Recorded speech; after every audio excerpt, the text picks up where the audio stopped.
La clé des ondes. Salaud de pauvre. La clé des ondes ouvre le chemin des transitions.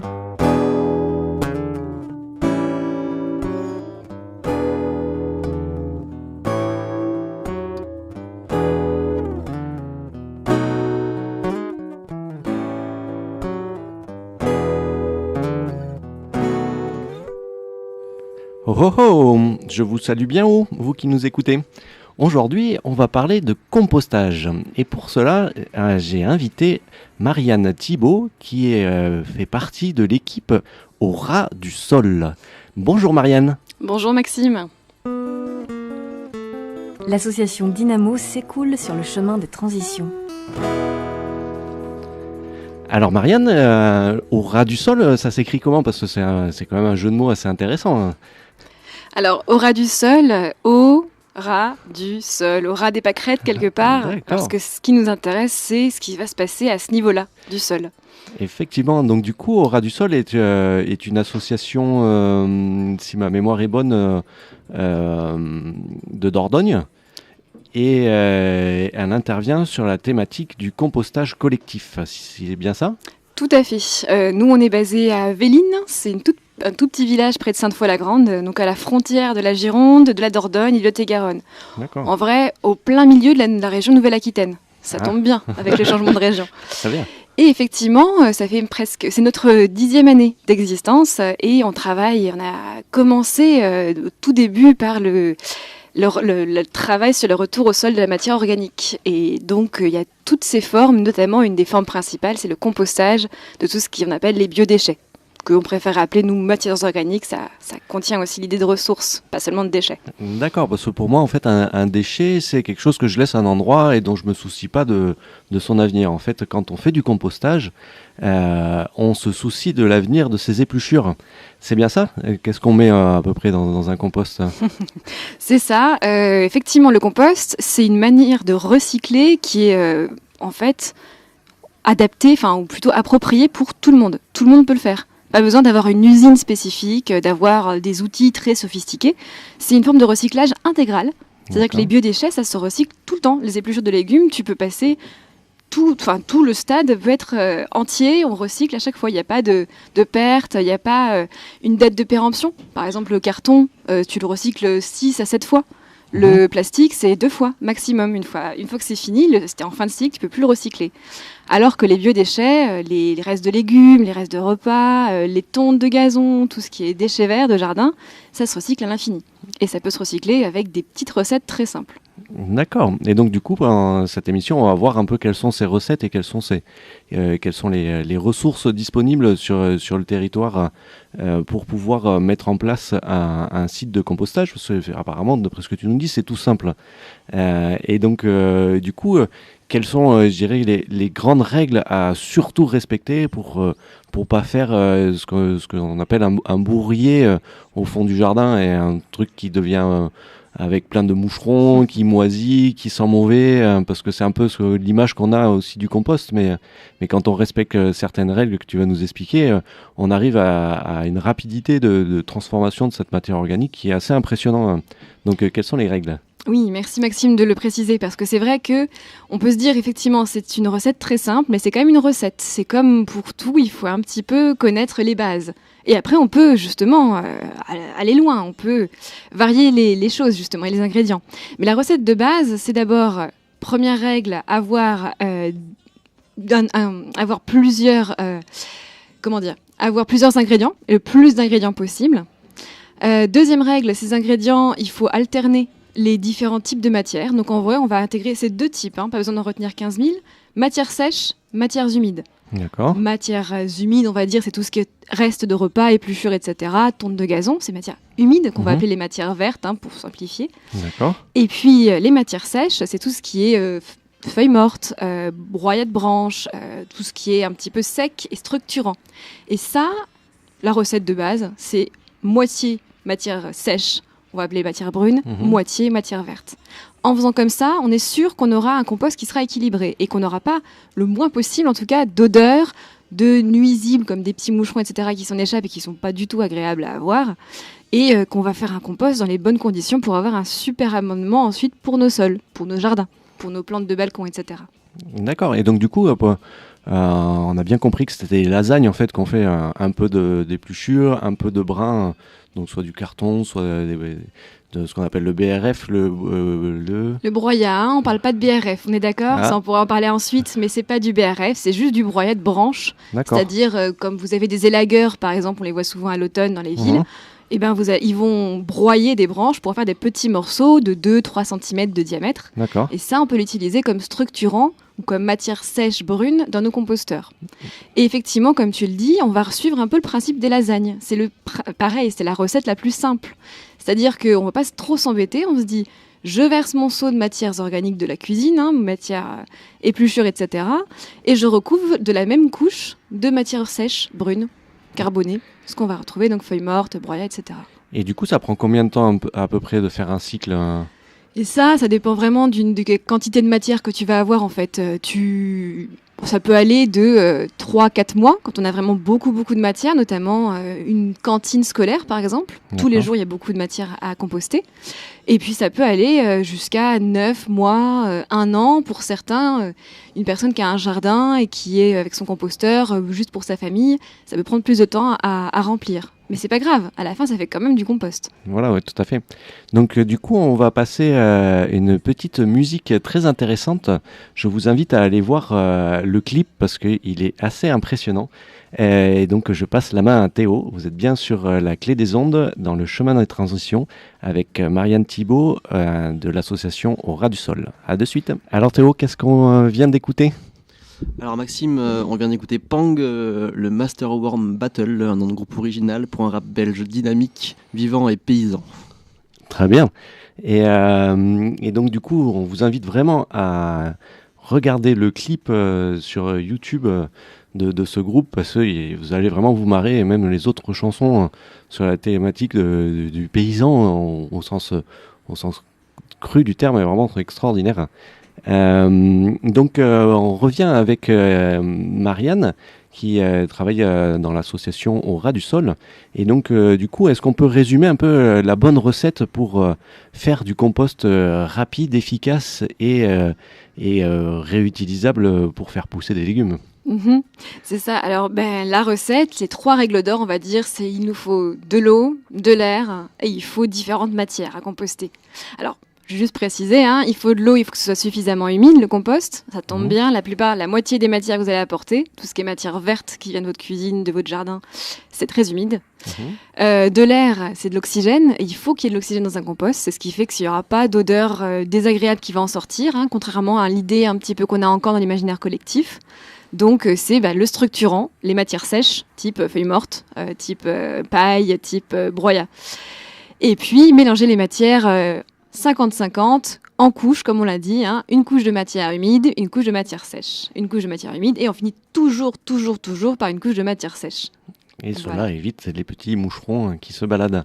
Et donc, sur la métropole bordelaise, on peut se faire accompagner pour créer un composteur collectif, parce que si vous voulez en faire un au fond de votre jardin, c'est tout à fait possible en consultant le site de la métropole. On peut aller chercher un composteur. Et il y a même des personnes qui sont guides composteurs, qui ont fait une formation et qui peuvent venir vous aider si vous avez des difficultés dans votre compost, mais en respectant eau, air, matière sèche, vous êtes au point. Mais toujours est-il que si vous voyez vous entendez des personnes qui ont des difficultés, vous pouvez faire appel au guide composteur via le site de Bordeaux Métropole. Et puis après, quand on habite en habitat collectif et qu'on n'a pas de balcon ou de jardin, on peut s'organiser avec ses voisins pour faire un compost. Et donc, est-ce que tu peux nous en dire un peu plus sur ce compostage collectif, Marianne ? Alors oui, tout à fait. Juste pour préciser, comme tu le disais, alors je vais vous donner les recettes de base, mais c'est vrai que ça peut être quand même très utile de venir en formation, même sur une petite demi-journée. Ce qui est possible justement avec Bordeaux Métropole. Depuis l'an dernier, il y a différents types de formations adaptées aux personnes justement et aux objectifs qu'elles ont. au terrain et aux espaces qu'elles ont aussi. Mhm. Et donc, elles peuvent d'abord suivre une initiation compostage sur une demi-journée. Il y aura plein de dates tout au long de l'année en 2018 et sur différents lieux de la métropole. D'accord. Et ça peut être vraiment pratique, même si tu es tout seul dans ton jardin. Ensuite, il y a des formations qu'on appelle référentites de compostage. C'est les anciennes guides composteurs, entre guillemets. Référentites de compostage, avec une journée complète, on peut devenir gérer un site donc, de compostage partagé. Et ça, c'est très adapté. Donc, comme tu le dis, quand on n'a pas de jardin, pas d'espace vert chez soi, la plupart, en gros, sur Bordeaux, enfin sur l'agglomération bordelaise, il y a moitié de personnes qui habitent en résidence, en immeuble, etc., en centre-ville. Mhm. L'autre moitié a quelques jardins. D'accord. Et donc, une moitié de 700 000 personnes, c'est quand même pas mal. Et donc, Ça en toutes fait ces des déchets, moitiés-là, et on se dit que tout le monde y a droit et tout le monde peut composter. Et donc, une des solutions, on va dire, moi, celle que je préfère, Mhm. c'est le compostage collectif, en pied d'immeuble, en résidence ou même en quartier.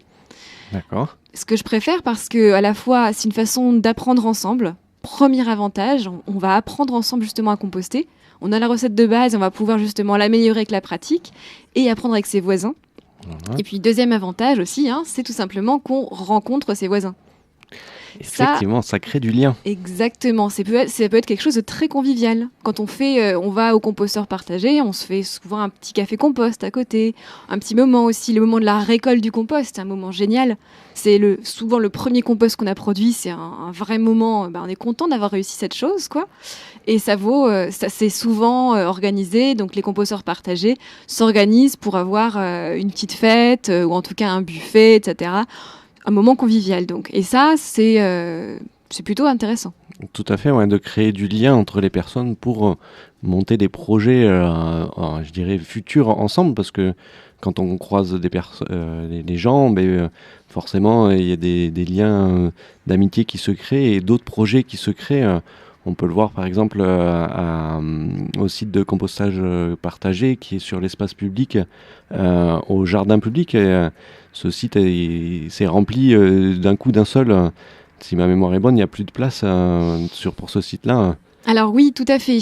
Sur Bordeaux, sur l'agglo bordelaise, il y a déjà une trentaine, un peu plus maintenant, 35 sites de compostage partagé qui ont été montés. D'accord. Depuis 3 ans que ça a commencé. Ok. Il y avait un pionnier, parce que 2011, Bacalan, la régie de quartier Bacalan avait lancé un composteur de quartier.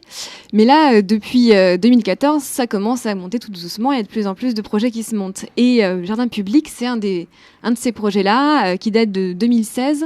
Ça fait donc 1 an et demi. Et effectivement, c'est un petit projet.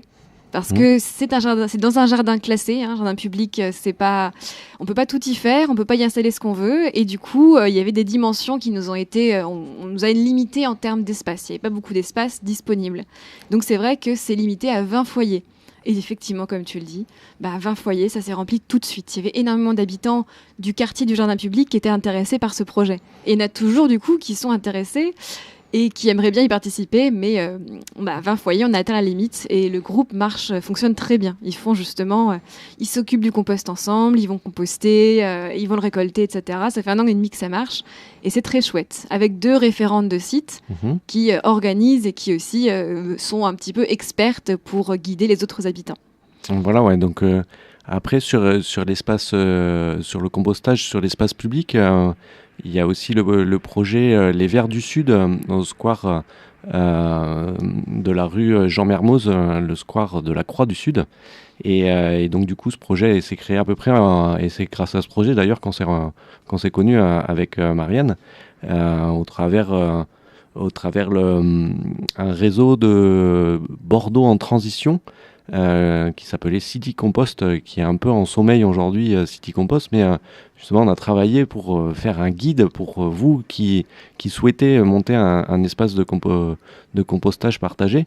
Donc vous pouvez le retrouver sur le site Les Verts du Sud, donc c'est les Verts VERS du Sud.fr, et sur le site de Bordeaux en transition, sur la page City Compost, vous pouvez retrouver ce guide qu'on a élaboré. Alors il est peut-être pas forcément toujours à jour, donc du coup on vous invite aussi à nous écrire si vous voyez quelque chose qui est à actualiser ou à améliorer. c'est un guide collaboratif, donc n'hésitez vraiment, prenez le temps de nous envoyer un petit mail si vous le trouvez bien et si vous voyez des choses à améliorer. Et alors j'ai une question qui me taraude. Qu'est-ce qu'on trouve dans un composteur ? Alors, dans des composteurs, on va trouver donc justement beaucoup de...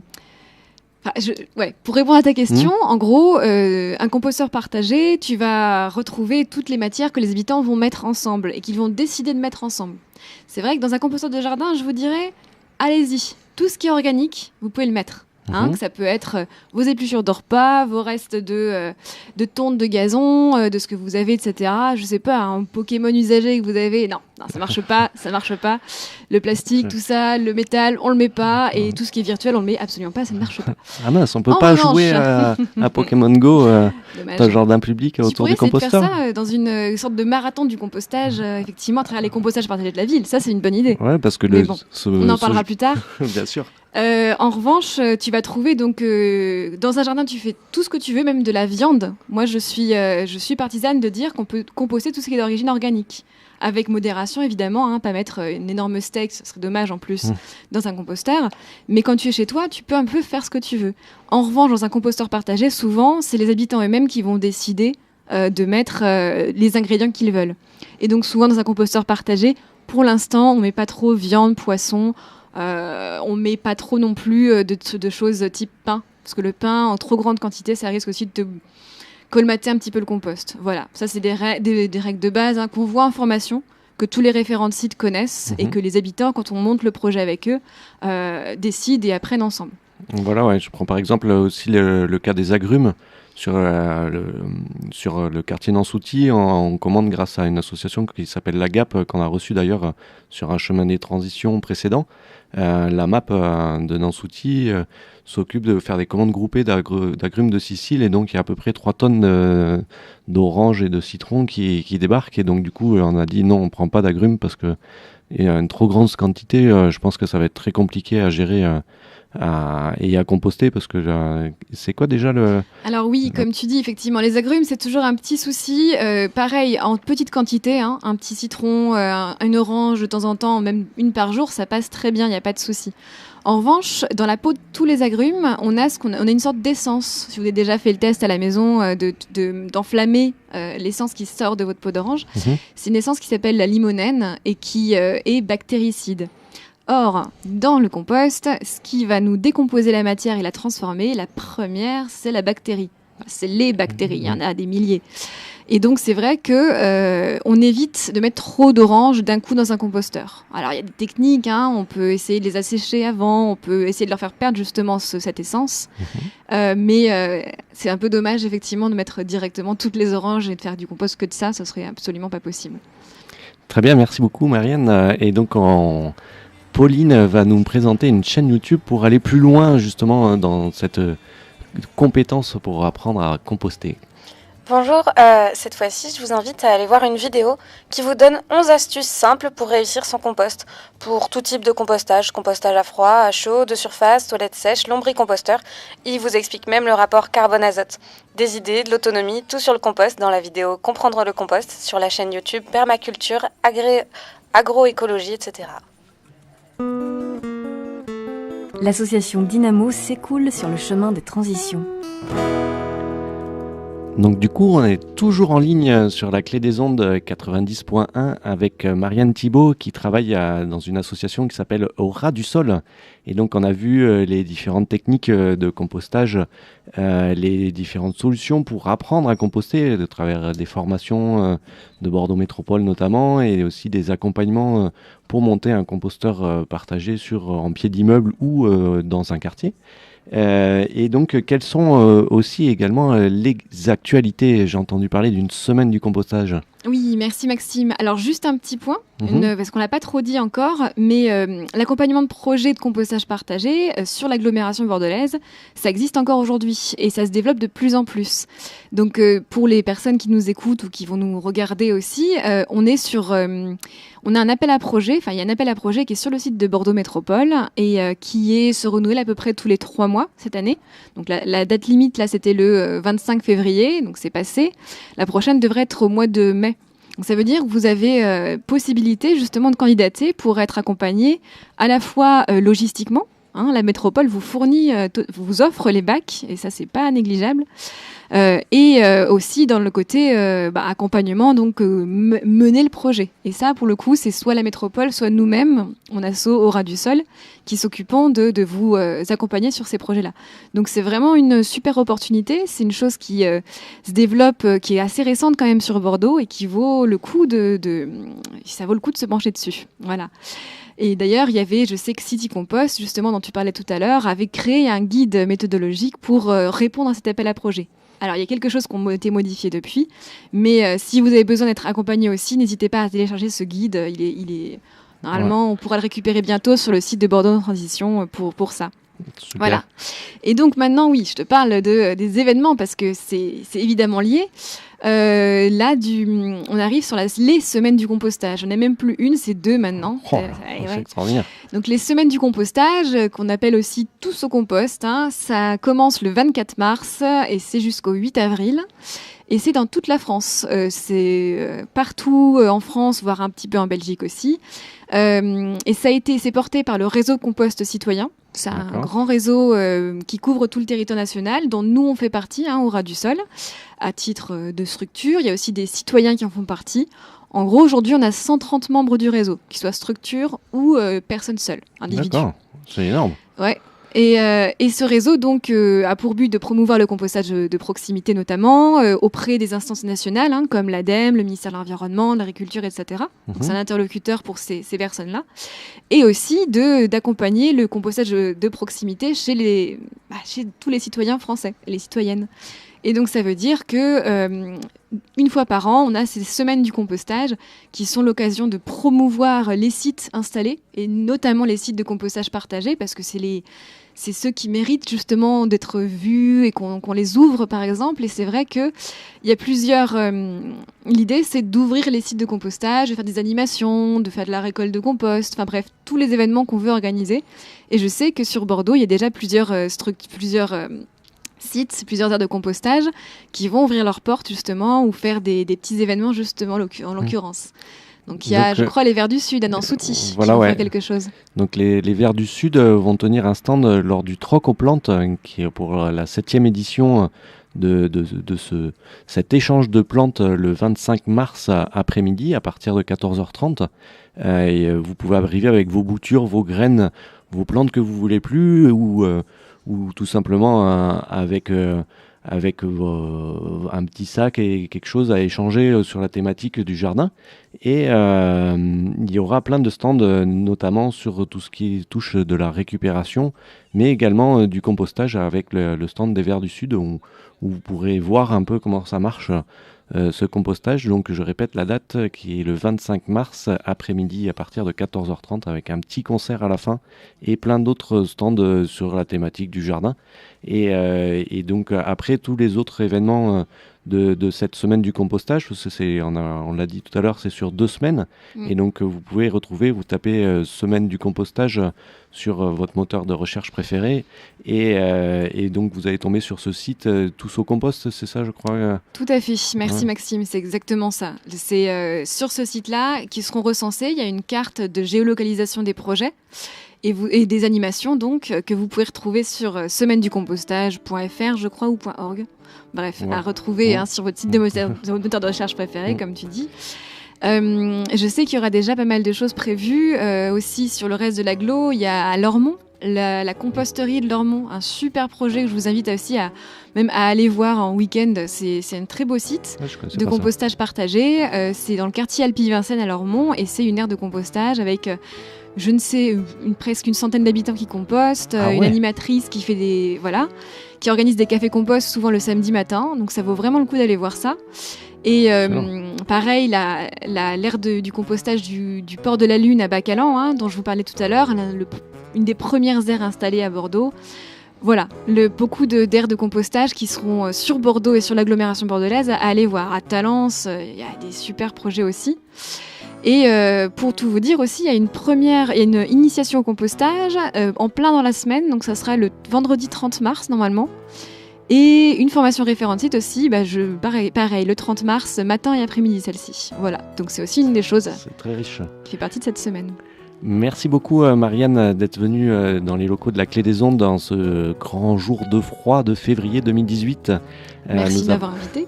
On a enregistré cette émission dans les conditions du direct et pour cette émission je remercie très chaleureusement Pauline, Sarah, Théo, Xavier et Stéphanie qui nous ont aidés à monter cette émission. Vous pouvez bien sûr nous retrouver sur la chaîne YouTube de Dynamo, Asso Dynamo, sur l'audioblog d'Arte pour écouter toutes les émissions et bien sûr sur les réseaux sociaux privatifs et libres comme Mastodon, Framasphère.